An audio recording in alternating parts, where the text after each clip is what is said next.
Speaking with the divine, your higher self, spirit guides, angels, or God, as you may call it, is much easier than you might think. And in this video, I'm going to show you exactly how you can strengthen that connection. So stay tuned. Hey everyone, welcome. I am Rosie for those of you who don't know me. And today's topic comes from a very insightful question. How can we reach a level of perception where we can have direct, one-on-one conversations with our spiritual family, our guides, our angels, and our higher beings, our ascended masters, or even God? It doesn't matter what you may call it. So, this is a question that I receive all the time, and the answer may surprise you. You don't have to reach a specific level to connect. That's right. There's no benchmark, no vibrational benchmark that you must hit before divine communication becomes possible. And please, for the love of God, don't let anyone tell you otherwise. So let's break the biggest spiritual myth first and foremost. Many people tend to believe that in order to speak with divine beings, we must raise our vibration to a certain frequency.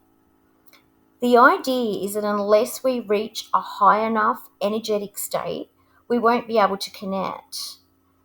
But I'm here to tell you that's simply just not true. I need you to think about this just for a moment, okay? Have you ever experienced a moment when you were deeply sad, grieving, overwhelmed, and out of nowhere you received a sense of peace, a sudden realization, or a comforting thought? You may have even had a familiar smell pass you by or a cold shiver run down your spine. Perhaps you felt an inexplicable sense of love or reassurance. Just think about it for a moment, because that, my friend, was your spiritual team stepping in. And even when we feel at our lowest, our guides and angels, they just don't abandon us. They just don't. And in fact, they often come through with crystal clarity in our darkest moments, because they know that's when we are going to need them the most. It's in that time when we're really needing to hear the answers. So, first of all, let's ask ourselves, what's an angel? An angel is a messenger. A messenger's role is to deliver messages. So, regardless of your emotional state, they don't wait for you to be in perfect alignment before offering guidance. It just seems funny for me to even think that that's what people think. They are always with you and they're ready to communicate when you're open to receiving. And that's the secret. You must be open to receiving. So, how do you strengthen your connection to receiving? And if you want to tune into the messages of your guides, your angels, your spiritual team, here's what you can do. And it's actually quite simple. First of all, set an intention and simply make the decision to be aware of their presence. The more you acknowledge them, the more open you become. Just trust me on this one. Meditate regularly. This is something that's a must. Meditation helps quiet the mind and eliminates the noise of daily life so you can hear messages more clearly. What else should you do? You can keep a prayer or spirit journal and writing to your guides, to your angels, to the universe, to God. It allows you to document your thoughts and your experiences. Because often, as you write, divine answers naturally flow through you. And in a way, I guess that's what they call automatic writing.